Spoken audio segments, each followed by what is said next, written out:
आज एक बार फिर हम लोग अपने एक नए टॉपिक के साथ, और उस टॉपिक का नाम है आपका torque acting on a dipole system when it is placed in an uniform electric field. आज हम लोग पढ़ने वाले हैं कि डाइपोल सिस्टम पर टॉर्क ही क्यों लगता है, उस पर फोर्स क्यों नहीं लगता। डाइपोल सिस्टम रोटेशनल मोशन ही क्यों करता है, ट्रांसलेटरी मोशन क्यों नहीं करता। आज हम लोग पढ़ने वाले हैं डाइपोल सिस्टम की टॉर्क के साथ उसकी डायरेक्शन। हम लोग पढ़ने वाले हैं कैसे dipole system electric field strength के साथ एंगल क्रिएट करता है। यानी आज का जो क्लास है वो बहुत ही ज़्यादा इंपॉर्टेंट है, सबसे ज़्यादा बोर्ड में क्वेश्चन इस कंसेप्ट से आते हैं। तो आज हम लोग इसके बारे में डिस्कस करेंगे, ठीक है। डिस्कस करने से पहले मैं आपको बता दूं कि डाइपोल सिस्टम होता क्या है, ठीक है। ये डाइपोल सिस्टम है क्या, मैं वीडियो में बता चुका हूँ आपको, लेकिन यहाँ पे एक बार और रिवाइज करवा दूँ। What's dipole system. Dipole system में क्या होता है बेटा कि आपके पास दो चार्ज होते हैं जिनके मैग्नीट्यूड बिल्कुल सेम, लेकिन नेचर क्या होता है, बिल्कुल अपोजिट। दैट मीन्स आपके पास दो चार्ज पार्टिकल हैं, ठीक है, ए और बी पॉइंट पर रखे हुए हैं, दोनों की मैग्नीट्यूड बिल्कुल सेम है, लेकिन नेचर क्या है, दोनों के बिल्कुल अपोजिट हैं और एक दूसरे से फिक्स डिस्टेंस की दूरी पे रखे हुए है ना। It is a system in which two point charge which is same in magnitude but opposite in nature are placed at a certain distance. यहाँ पर जो डी है वो 2a भी मेंशन कर लेते हैं, 2l भी मेंशन कर सकते हैं, वो आपके ऊपर डिपेंड करता है, ठीक है बच्चे। तो ये डाइपोल सिस्टम हो गया। मैं आपको बता चुका हूं, मैं आपको पढ़ा चुका हूं, मैं आपको समझा चुका हूं कि डाइपोल सिस्टम पर जो नेट चार्ज होता है वो जीरो होता है। क्या होता है जीरो होता है। डाइपोल सिस्टम पर जो नेट चार्ज होगा बच्चे वो क्या होगा, जीरो। क्यों होगा, तो जितना माइनस का उतना किसका बच्चे, ये प्लस का। तो नेट चार्ज क्या होता है, इस पर जीरो हो जाता है, ठीक है। इसके बाद मैं आपको बता चुका हूं, मैं आपको समझा चुका हूं इलेक्ट्रिक डाइपोल मूवमेंट वो क्या होता है। तो मैं आपको बता चुका हूं कि sir it is the product of either charges, है ना, and the separation distance between that, ठीक है। यहां डी मेंशन कर लीजिए, 2a मेंशन कर लीजिए, 2l मेंशन कर लीजिए, आपके ऊपर डिपेंड करता है। That means p equals to q into 2l, ठीक है बच्चे। It's indicated by P and P equals to Q into 2L. It's a vector quantity. It's SI units coulomb into meter and directed from a negative to positive.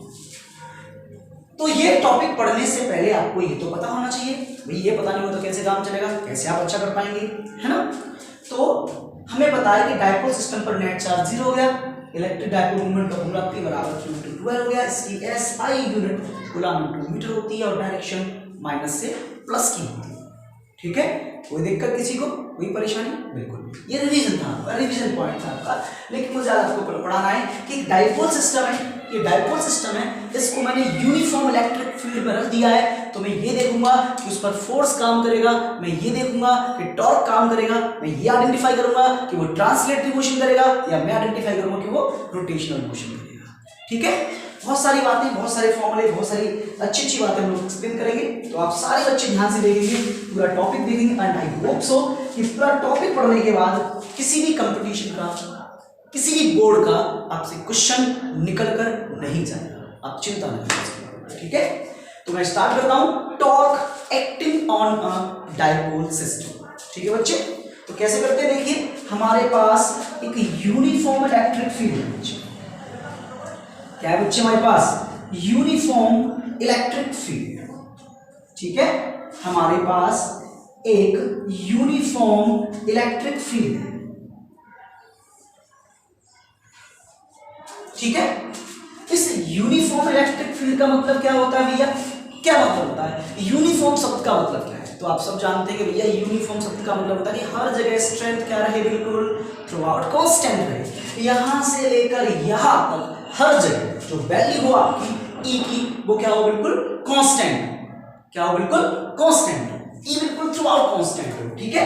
अब हम सब जानते हैं, आप भूले तो नहीं हो, इलेक्ट्रिक फील्ड लाइंस E की डायरेक्शन ये कहां से कहां भागती है, पॉजिटिव से नेगेटिव। दैट मींस इसका एक सिरा पॉजिटिव और एक सिरा क्या होगा इसका नेगेटिव। इसका एक सिरा पॉजिटिव और एक सिरा क्या होगा इसका नेगेटिव। ठीक है, तीसरी लाइन में पॉजिटिव से कहां भागती है बेटा नेगेटिव की। और आप एक छोटी से छोटी बात सीखेंगे, कोई भी कंफ्यूजन मन में नहीं रहेगा, एक बार पढ़ लीजिए। ठीक है, अब मैंने क्या किया, इसमें एक डाइपोल सिस्टम रखी है।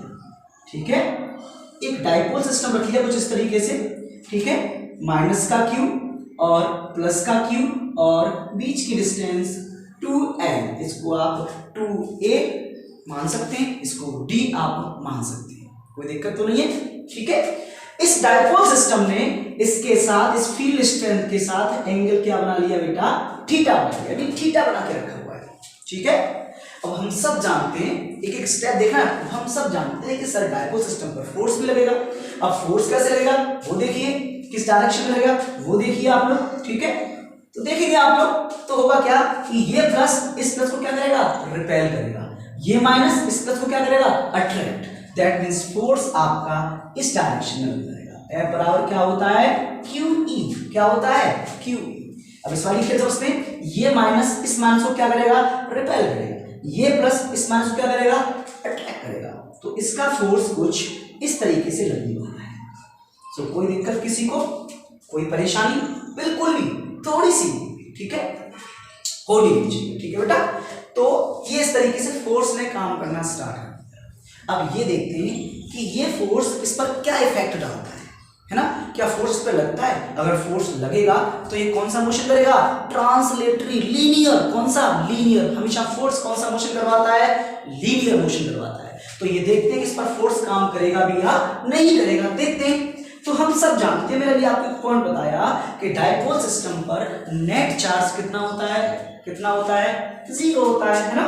डाइपोल सिस्टम पर मैंने आपको बता दिया, डाइपोल सिस्टम पर जो नेट चार्ज होता है बच्चे वो कितना होता है, नेट चार्ज कितना होता है जीरो होता है।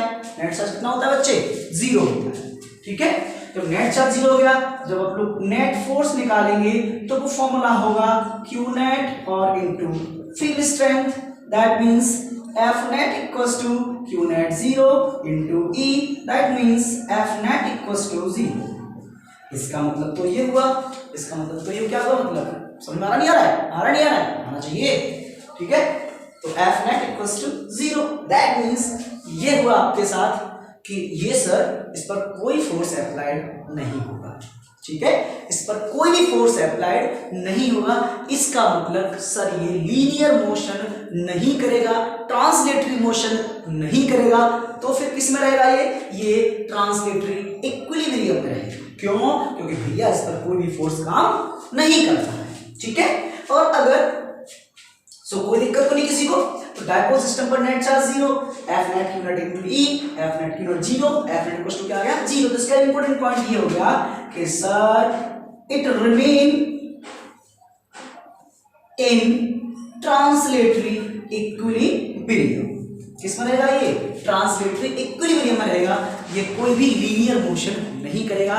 तो एक काम हो गया हमारा, है ना, एक काम हो गया, क्या हो गया कि ट्रांसलेटरी इक्विलिब्रियम में रहेगा। इस पर कोई भी फोर्स काम नहीं करेगा। तो इसका नेट फोर्स क्या हो जाएगा जीरो, क्योंकि एक तरफ कितना लग रहा है प्लस का क्यू, एक तरफ कितना लग रहा है माइनस का क्यू, जिसको घुमाएंगे लेकिन घुमाएंगे तो स्ट्रेंथ बिल्कुल सेम होने के कारण इसका नेट फोर्स क्या हो जाएगा जीरो हो जाएगा। ठीक है, तो ये सिस्टम खत्म हो गया आपका। अब बात करते हैं हम लोग टॉर्क की। ठीक है, अब सबसे पहली बात आती है कि सर ठीक है नेट फोर्स जीरो हो गया, तो टॉर्क क्यों लग रहा है, उसका रीजन क्या है, टॉर्क क्यों लग रहा है ये बताइए। सुनिए आप बेटा, टॉर्क हमेशा किसी भी चीज को एक एक्सियल लाइन में लाना चाहता है। हम ये देख रहे हैं ये एक्सियल लाइन में नहीं है, ये एंगल बना के रखी हुई है। एक्सियल लाइन लेंगे आप लोग, इसके सेंटर पॉइंट से कोई पॉइंट हो जाएगा आपका जो इसको कुछ इस तरीके से घुमाएगा। ठीक है, इस तरीके से घुमाएगा और ये अपने सेंटर पॉइंट से घूमेगा, सेंटर ऑफ मास से घूमेगा, सेंटर पॉइंट से घूमेगा। ठीक है, घुमाएगा तो ये अलोंग द डायरेक्शन ऑफ ई इसको लेकर आएगा, तो घूमेगा तो इस तरीके से घूमेगा, ये कुछ इस तरीके से, इस तरीके से, इस तरीके से, इस तरीके से, तो घूमेगा भाई, तो इस तरीके से घूमेगा। तो जब अपनी एक्सिस पर घूमेगा तो क्या लगेगा वहां पर, क्या लगेगा वहां पर टॉर्क लगेगा। क्या फोर्स लगेगा क्या, नहीं, क्या लगेगा टॉर्क। टॉर्क हमेशा किसी भी बॉडी को रोटेशनल मोशन में घुमाने में हेल्प करता है। ये बात क्लास 11 में आपने रोटेशनल मोशन चैप्टर में जरूर पढ़ी होगी, और नहीं पढ़ी तो मैं हूं आपके साथ, आपको बता रहा हूं। ठीक है, तो कोई दिक्कत तो नहीं है। कोई समस्या तो नहीं किसी को, और होनी भी नहीं चाहिए, बिल्कुल नहीं होनी चाहिए। ठीक है बेटा, तो इस पर टॉर्क लगेगा। क्या लगेगा बच्चे? टॉर्क। ठीक है, अगर बात करें टॉर्क के फॉर्मूले की तो क्या होता है? तो टॉर्क का फॉर्मूला होता है, जैसे टॉर्क बराबर आपने क्लास 11 में पढ़ाया था, फोर्स इनटू परपेंडिकुलर डिस्टेंस। अब यहां पर टॉर्क को कपल ऑफ फोर्सेस भी बोला जाता है। क्या बोला जाता है? कपल ऑफ फोर्सेस, है ना। सो टॉर्क का फॉर्मूला बनता है कि the either couple of forces, या बोल सकते हैं either forces into the perpendicular distance. So torque बराबर फोर्स इनटू परपेंडिकुलर डिस्टेंस। तो कोई दिक्कत किसी को, कोई परेशानी? अब बात करते हैं इसके परपेंडिकुलर डिस्टेंस की, कि परपेंडिकुलर डिस्टेंस कैसे आइडेंटिफाई करेंगे, है ना।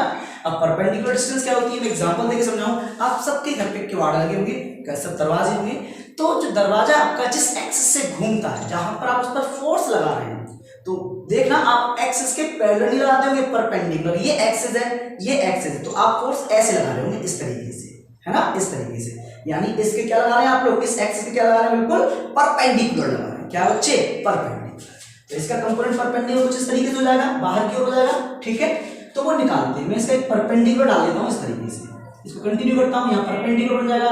इस पॉइंट को भी क्या दे दूंगा? सी दे दूंगा। क्या दे दूंगा? सी। राइट ट्रायंगल में आपका एसी भी आपके पास। ठीक है, क्या बन गया? ए, सी और बी। इसमें मैं साइन थीटा लेना चाहूंगा। क्या लेना चाहूंगा? Sine theta.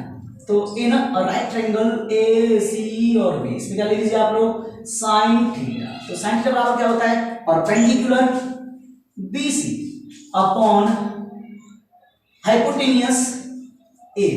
तो यहां से बीसी निकालेंगे तो क्या हो जाएगा आपके पास? A B sine theta. ठीक है, तो बीसी बराबर हो गया, ए बी कितना है आपके पास? ए बी कितना है आपके पास? 2l है बच्चे, तो 2l साइन थीटा। तो ये आपकी परपेंडिकुलर डिस्टेंस आ गई। क्या आ गई बच्चे? Perpendicular distance. हालांकि मैं इसको कंपोनेंट की हेल्प से भी बता देता आपको, है ना, हॉरिजॉन्टल कंपोनेंट, वर्टिकल कंपोनेंट से मैं परपेंडिकुलर डिस्टेंस आराम से निकाल सकता था, लेकिन मुझे लगा कि नहीं, मुझे आपको इस तरीके से बताना चाहिए, और इजीएस्ट वे आपका, सिंपल सा आप यूज करिए। ठीक है, साइन थीटा बराबर क्या होगा? Perpendicular over hypotenuse. परपेंडिकुलर निकालना है, हाइपोटेनियस 2l दे रखा है, तो परपेंडिकुलर बराबर 2l साइन थीटा हो जाएगा। सो कोई दिक्कत किसी को, कोई परेशानी? ठीक है, ये वैल्यूज इनपुट कर देंगे हम लोग। तो put this value in this. So tau equals to force into perpendicular distance क्या है आपके पास? 2l sine theta. फोर्स कोई सा भी एक ले लीजिए। क्या है आपके पास फोर्स का फॉर्मूला? QE। क्या है बच्चे? QE into 2l sine theta. अब आपको मैंने पढ़ाया है, क्या पढ़ाया है कि सर P बराबर होता है Q इंटू 2l। P बराबर क्या होता है? Q into 2l। तो यहां पर जो Q और जो 2l है वो क्या बन जाएगा? P बन जाएगा। टाउ बराबर हो जाएगा P E और क्या?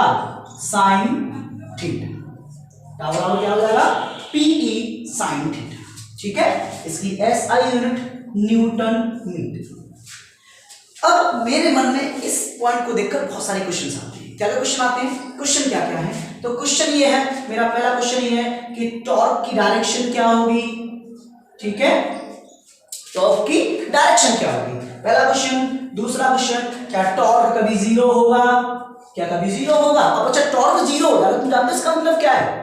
अगर टॉर्क जीरो हो गया तो इसका मतलब क्या है बताइए? टॉर्क जीरो हो गया, रोटेशनल मोशन नहीं करेगा। फोर्स जीरो हो गया, लीनियर मोशन नहीं करेगा। इसका मतलब वो जड़ बन जाएगा, वो बिल्कुल भी हिल डुल नहीं पाएगा। नहीं समझ रहा? वो बिल्कुल भी हिल डुल नहीं पाएगा। क्यों? क्योंकि सर फोर्स तो लीनियर मोशन करवाता है और टॉर्क क्या करवाता है? Rotational motion. कुछ इस तरीके से, कुछ इस तरीके से, इस तरीके से और इस तरीके से, है ना। तो फोर्स तो लीनियर मोशन करवा रहा है और टॉर्क रोटेशनल मोशन, अपनी एक्सिस पर किसी भी बॉडी को घुमा रहा है। तो यहां पर डायपोल सिस्टम घूम रहा है along the line of axis of electric field strength. ठीक है, तो ये घूमेगा भी ना तो अपनी डायरेक्शन आएगा, ई की डायरेक्शन में आएगा। ठीक है बच्चे, सो यहां पर बहुत सारे क्वेश्चंस मेरे मन में आते हैं कि टॉर्क की डायरेक्शन क्या होगी, टॉर्क कब जीरो होगा, ये सारी बातें मेरे मन में आती है। तो आई होप सो आपको दोनों पॉइंट समझ में आ गए होंगे कि टॉर्क जब भी किसी भी डायपोल सिस्टम को यूनिफॉर्म इलेक्ट्रिक फील्ड में रखा जाता है तो उस पर कोई फोर्स काम नहीं करता, वो ट्रांसलेटरी इक्विलिब्रियम में रहता है। क्यों काम नहीं करता वो भी बता दिया। इस पर डायपोल सिस्टम पर नेट चार्ज जीरो होता है, इसलिए फोर्स जीरो हो जाएगा, इसलिए कोई भी ट्रांसलेटरी मोशन नहीं होगा। इस पर रोटेशनल मोशन होगा क्योंकि भैया ये कोई अपनी सेम एक्सिस में नहीं है। किस में नहीं है? सेम एक्सिस में नहीं है, ये अलग है, ये अलग है, इसलिए रोटेशनल मोशन करेगा अपनी सेंटर पॉइंट से, इस पॉइंट से। ठीक है, तो रोटेशनल मोशन में टॉर्क लगता है। टॉर्क का फॉर्मूला होता है फोर्स इनटू परपेंडिकुलर डिस्टेंस। क्या होता है? Force into perpendicular distance. तो हमने परपेंडिकुलर डिस्टेंस निकाल ली, हमने वो निकल के आ गई हमारे पास 2l sin थीटा लगा दी हमने इस फॉर्मूले में। तो F बराबर QE होता है इनटू 2l sin थीटा, तो फोर्स बराबर Q इनटू 2l हो गया P, तो टाउ बराबर गया PE sin थीटा। सो यहाँ तक कोई दिक्कत? फिर मैं एक एक करके ये बताऊंगा आपको कि टाउ की डायरेक्शन क्या होगी, है ना, टाउ की वेक्टर फॉर्म क्या होगी, क्या बेसिकली टॉर्क कब जीरो होगा, टॉर्क कब मैक्सिमम होगा, ये सारी बातें मैं अभी आपको एक्सप्लेन करता हूँ। तो आप अच्छे से एक बार देख लें, नोट कर लें तसल्ली से, फिर मैं इसको रफ करता हूँ। ठीक है, जल्दी करें आप लोग सारे बच्चे, नोट कर लें आप।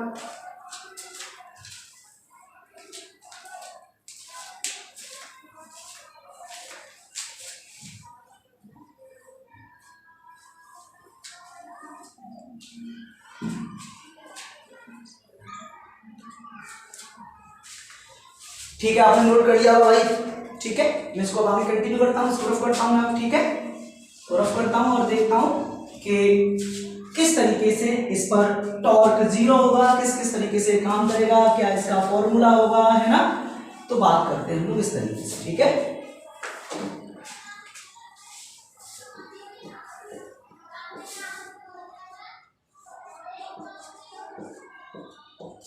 ठीक है, torque acting on a dipole system. ठीक है बेटा, सो कोई दिक्कत तो नहीं, किसी को कोई परेशानी तो नहीं बिल्कुल भी। चलिए ठीक है, हम लोग देखते हैं आगे। अब बात करते हैं हम लोग टॉर्क की सबसे पहले डायरेक्शन की, या डायरेक्शन बाद में देख लेंगे हम लोग। पहले देखते हैं कि टॉर्क किस सिचुएशन में जीरो होगा, किस सिचुएशन में मैक्सिमम होगा। ठीक है, ये सारी बात। तो पहले बात करते हैं हम लोग मैक्सिमम की। किसकी बात करते हैं? मैक्सिमम की, है ना। टॉर्क किस सिचुएशन में मैक्सिमम होगा? तो हमने टॉर्क का फॉर्मूला पढ़ लिया, टाउ बराबर PE sin थीटा। अगर आपको टॉर्क मैक्सिमम करना है तो P और E के बीच में बनने वाला एंगल भी मैक्सिमम होना चाहिए। ठीक है, that means for maximum condition theta should be 90 degree and sin 90 equals to कितना बच्चे? 1। यहां पुट कर लेंगे तो टाउ बराबर आ जाएगा PE मैक्सिमम। ठीक है बच्चे, अब ये तो मैंने आपको बता दिया। सर मुझे ना इसका डायग्राम बना के दिखाओ। इसका डायग्राम, तो इसका डायग्राम कैसे बन जाएगा? कुछ भी नहीं, ये आपका क्या है बच्चे? ये क्या है आपका? समझना, ये तो आपका E है और इसमें क्या लिख दिया मैंने? माइनस का Q और प्लस का Q। ये प्लस का Q है, ये प्लस की डायरेक्शन है, प्लस की, है ना, और ये किसकी है? माइनस की। तो अब जो यहां से इस पर टॉर्क लगेगा, समझना, जो यहां पर अब इस पर टॉर्क लगेगा तो ये इसको इस साइड घुमाएगा और इसको ये इस साइड घुमाएगा। तो सबसे ज्यादा टॉर्क इसी सिचुएशन में लगेगा। वो वापस से पकड़ के इसको ऐसे रखा हुआ और ऐसे घुमाएगा, ऐसे, है ना, इस तरीके से। ठीक है, तो यहां पर टॉर्क सबसे ज्यादा लगेगा। ठीक है बेटा, तो ये डायरेक्शन होगी आपकी घूमने की। ठीक है, तो यहां पर जो टॉर्क लगेगा, है ना, वो सबसे ज्यादा लगेगा। समझ में आ गया ना कि जब डायपोल सिस्टम को, जब आप डायपोल सिस्टम को इलेक्ट्रिक फील्ड स्ट्रेंथ के कैसे रख देते हैं? परपेंडिकुलर रख देते हैं। कैसे रख देते हैं? परपेंडिकुलर रख देते हैं, तो बच्चे वहां पर टॉर्क क्या लगता है? सबसे ज्यादा लगता है। यहां पर देख भी रहे हैं डायरेक्शन क्या लगेगी इसकी बेटा? क्लॉक वाइज हो जाएगी। क्लॉक वाइज है आपकी, है ना, क्लॉक वाइज। तो कोई दिक्कत नहीं किसी को, उल्टा तो घूमेगा। ठीक है, अब बात करते हैं ये कब जीरो होगा, टॉर्क कब मिनिमम या जीरो होगा, कब होगा? जब P को और E को कुछ इस तरीके से देखना, इस तरीके से। अब आप ही बताना आपको समझ में आ रहा नहीं आ रहा है? ये आपका E है और इसी डायरेक्शन में मैं क्या रख दूं? इसी डायरेक्शन में मैं क्या रख दूं? डायपोल सिस्टम, माइनस का Q प्लस का Q और बीच में सेंटर इसका 2l। ठीक है, तो बताइए क्या ये घूमेगा?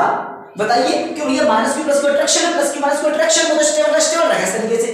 तो ना ही तो ये लीनियर मोशन करेगा, ना ही रोटेशनल मोशन करेगा। समझ में आ रहा है मैं क्या कहना चाह रहा हूं? नहीं समझ में आ रहा? आ रहा है नहीं आ रहा है? आना चाहिए, क्योंकि भैया ये अलोंग द लाइन तो वैसे रखा हुआ है, एक्सियल कंडीशन में वैसे रखा हुआ है, तो सीधे सीधे रखा हुआ तो घूमेगा ही बिल्कुल भी। इसका मतलब कि सर अगर P और E यहाँ पर P और E के बीच में जो एंगल बन रहा था वो 90 बन रहा था। कितना बन रहा था? 90 बन रहा था। कितना बन रहा था? 90। यहाँ पर P और E के बीच में जो एंगल बनना है वो कितना बनना है? 0 डिग्री। देख रहे होंगे जहां पर P है वहीं E है। ठीक है, ठीक है, तो कोई दिक्कत तो नहीं है आपको? वैसे मैं बता रहा हूं आपको, ठीक है, तो कोई समस्या तो नहीं है। आप इस सिचुएशन में 0 ले सकते हैं और इस सिचुएशन में कितना ले सकते हैं आप लोग? 180 डिग्री भी ले सकते हैं। इसमें 90 ले सकते हैं और 270 भी ले सकते हैं। यहां पर अगर कोरिलेट किया जाएगा तो देखेंगे आप लोग, ये प्लस से माइनस भाग रहा है और ये माइनस से, मतलब ये भी माइनस से प्लस है, ये प्लस से माइनस है। ठीक है, दोनों रिएक्शन क्या बिल्कुल सेम है दोनों। ये भी साइड भाग रहा है और ये भी साइड भाग रहा है, तो कितना बन जाएगा? 0 और 180 डिग्री बनाना चाहो 180 डिग्री बन जाएगा। उल्टा कर देंगे आप लोग। ठीक है, सो कोई दिक्कत तो नहीं किसी को, क्योंकि साइन 180 भी कितना होता है आपका? कितना होता है? 0 होता है। ठीक है बेटा, तो मैं अभी 0 की बात कर रहा हूं। 0 देखेंगे आप लोग यहाँ पे, तो अगर आप थीटा को कितना कर दो बेटा? 0 डिग्री, तो साइन 0 कितना हो जाएगा? 0 हो जाएगा। तो टॉर्क भी क्या हो जाएगा? 0 हो जाएगा। कोई दिक्कत तो नहीं है ना? तो कोई दिक्कत तो नहीं किसी को, कोई समस्या तो नहीं है, बिल्कुल भी होनी भी नहीं चाहिए। ठीक है बेटा, तो 90 और 0 डिग्री का केस बता दिया मैंने आपको। इस सिचुएशन में ना ही तो वो रोटेशनल मोशन करेगा, ना ही वो ट्रांसलेशनल मोशन करेगा। ठीक है, बात करते हैं डायरेक्शन की। किसकी बात करते हैं? डायरेक्शन की। तो इन दोनों केसेस में कोई दिक्कत तो नहीं किसी को, कोई परेशानी तो नहीं है, मैं इसको रख करता हूं। ठीक है, तो अब ये समझ में आ गया टॉर्क कब मैक्सिमम होगा, टॉर्क कब 0 होगा। अब बात करते हैं डायरेक्शन की। ठीक है, यानी टॉर्क की एक वेक्टर फॉर्म, टॉर्क की वेक्टर फॉर्म, है ना? तो सुन लीजिए आप, टॉर्क की वेक्टर फॉर्म क्या होती है? तो टॉर्क की वेक्टर फॉर्म होती है टाउ बराबर vector P cross vector E, है ना? Newton metre. तो ठीक है, टाउ बराबर, अब ये मैंने कैसे लिख दिया? ठीक है, अब मैं ये देखूंगा कि टाउ की डायरेक्शन यहाँ पर क्या थी? टॉर्क कैसे घूम रहा था इस पे? Clockwise anti clockwise. देखा यहाँ पर कैसे घूम रहा है? क्लॉकवाइज। क्या घूम रहा है? क्लॉकवाइज, है ना? तो क्लॉकवाइज है कि नहीं? लग रहा नहीं लग रहा है इस पर? क्लॉकवाइज। तो मैं ये देखूंगा, मैं इसको टाउ बराबर P क्रॉस E भी लिख सकता था और मैं इसको लिख सकता था टाउ बराबर E क्रॉस P, ऐसे भी लिख सकता था मैं इसको। लेकिन मैं मेंशन करूंगा पहले कि दोनों में से किसकी डायरेक्शन इस टॉर्क के साथ मैच कर रही है। इसकी मैच कर रही है या इसकी मैच कर रही है? तो घूमेंगे, दिखाएंगे P क्रॉस E क्लॉकवाइज। इसमें देखेंगे आप लोग P क्रॉस E मतलब माइनस से प्लस टू। डायपोल सिस्टम की डायरेक्शन देखते हैं हम लोग P क्रॉस E कुछ इस तरीके से। देखना, ये तो आपका E है, ये आपका P है। ठीक है, अब एंगल बन गया थीटा, तो P cross E, P cross E कुछ इस तरीके से, कुछ इस तरीके से, कुछ इस तरीके से, कुछ इस तरीके से, और यही आपका टॉर्क कर रहा है। ये आपका क्या कर रहा है? टॉर्क कर रहा है। देखिए टॉर्क की डायरेक्शन इसकी भी क्लॉकवाइज है ना? और टॉर्क की भी क्लॉकवाइज है कि नहीं? इसका मतलब इसकी डायरेक्शन मैच कर रही है। अब इसकी डायरेक्शन की बात कर लेते हैं, E क्रॉस P की बात करते हैं। तो E क्रॉस P की बात करूंगा मैं, तो देखना आप लोग डायरेक्शन थीटा। अब ये उल्टा, ये E cross P, E cross P, E cross P, ये तो एंटी क्लॉकवाइज हो रहा है। ये क्या हो रहा है? एंटी क्लॉकवाइज, जबकि टॉर्क क्या है? क्लॉकवाइज है। क्या है? क्लॉकवाइज। इसलिए इसको मेंशन ना करते हुए हम इसको मेंशन कर लेंगे। तो टॉर्क की डायरेक्शन क्लॉकवाइज है, जो P क्रॉस E के इक्वल आ रही है। किसके आ रही है? P क्रॉस E के इक्वल आ रही है। ठीक है, तो मैंने आपको बता दिया कि टॉर्क किसके इक्वल होगा, उसकी वेक्टर फॉर्म क्या है, कब वो 0 होगा। यानी बहुत सारी बातें मैंने आपको इस लेक्चर में बताई। एक बार मैं रिवीजन करवा देता हूँ कि मैं क्या क्या पढ़ा चुका हूँ आपको, फिर मैं आपको इसकी अनिस्ट जो आपका नॉन यूनिफॉर्म भी है उसमें बताऊंगा कि हम किस तरीके से अमाउंट ऑफ वर्क करते हैं डायपोल सिस्टम पर। ठीक है, तो देखते हैं हम लोग। और सिंपल सा और भी बहुत सारी बातें मैं इसके बारे में एक्सप्लेनेशन दूंगा आपको। पहले ये देख लेते हैं हमने क्या क्या पढ़ा। इस torque acting on a dipole system when it is placed in an uniform electric field. ठीक है, तो क्या क्या बताया मैंने आपको। तो सबसे पहले मैंने बताया आपको कि डायपोल सिस्टम क्या होता है, रिवीजन में बताया मैंने आपको। फिर डायपोल इलेक्ट्रिक डायपोल मूवमेंट क्या होता है ना? इसके और डायरेक्शन इलेक्ट्रिक डायपोल मूवमेंट की डायरेक्शन क्या होती है, माइनस से प्लस होती है, इसकी ऐसे यूनिट क्या होती है ना? फिर मैंने बताया कि डायपोल सिस्टम को आपने एक यूनिफॉर्म इलेक्ट्रिक फील्ड में रख दिया है। ठीक है, यूनिफॉर्म इलेक्ट्रिक फील्ड में रखने पर क्या क्या बताया मैंने आपको कि देखिए क्या उस पर फोर्स लगेगा या नहीं लगेगा, तो फिर वो ट्रांसलेटरी मोशन करेगा या नहीं करेगा। नहीं करेगा तो कौन सा फोर्स लगेगा, क्या लगेगा, तो कपल ऑफ फोर्सेस या टॉर्क अप्लाइड होगा। टॉर्क अप्लाइड होगा तो कौन सा मोशन करेगा, रोटेशनल मोशन क्यों करेगा, क्या रीजन रोटेशनल मोशन करने का। तो मैंने आपको बताया कि वो उसको अपनी सेम एक्सिस में around the axis of line में लेकर आएगा, है ना, उसको इस तरीके से घुमा के वहां पे लेके आएगा अपने around the axis of line के बाद टॉर्क काम करेगा, टॉर्क अपनी सेंटर पॉइंट से रोटेट करेगा, इसके लिए परपेंडिकुलर डिस्टेंस की आवश्यकता होती है। फॉर्मूला बताया टाउ बराबर p sin थीटा। इसका भी बताया कि टॉर्क कब मैक्सिमम होगा, कब जीरो होगा, जीरो का मतलब वो इस रोटेशनल मोशन करेगा भी या नहीं करेगा। बहुत सारी बातें मैं आपको इस सिचुएशन में, इस पॉइंट में समझा चुका हूं सारी चीजें, ठीक है। तो आई होप सो कि आपको एक एक पॉइंट समझ में आया होगा, ठीक है, सब क्लियर हुआ होगा। मैं नेक्स्ट वीडियो में इसके बहुत सारे क्वेश्चंस आपको करवाने वाला हूं, पहले इसको कंटिन्यू करिए। एक बार सीखने के बाद कभी भी आप जीवन में इसके क्वेश्चंस को आप देखते ही आंसर निकालेंगे, क्वेश्चंस का देखते ही आंसर निकालेंगे, कभी भी आप कंफ्यूज नहीं रहेंगे। किसी भी क्वेश्चन में कैसा भी पॉइंट आ जाए, चाहे वो डायरेक्शन का हो, चाहे वो वेक्टर फॉर्म का हो, या सिंपल सा एक मैग्नीट्यूड का फॉर्म हो, tau of p sin theta, कुछ भी हो, आप आराम से कर सकते हैं। तो ये वीडियो बस इतना ही था, ठीक है। और दम लगा के पढ़िए और अपने दोस्तों को भी पढ़ाइए अच्छे से। ओके बच्चे, ठीक है।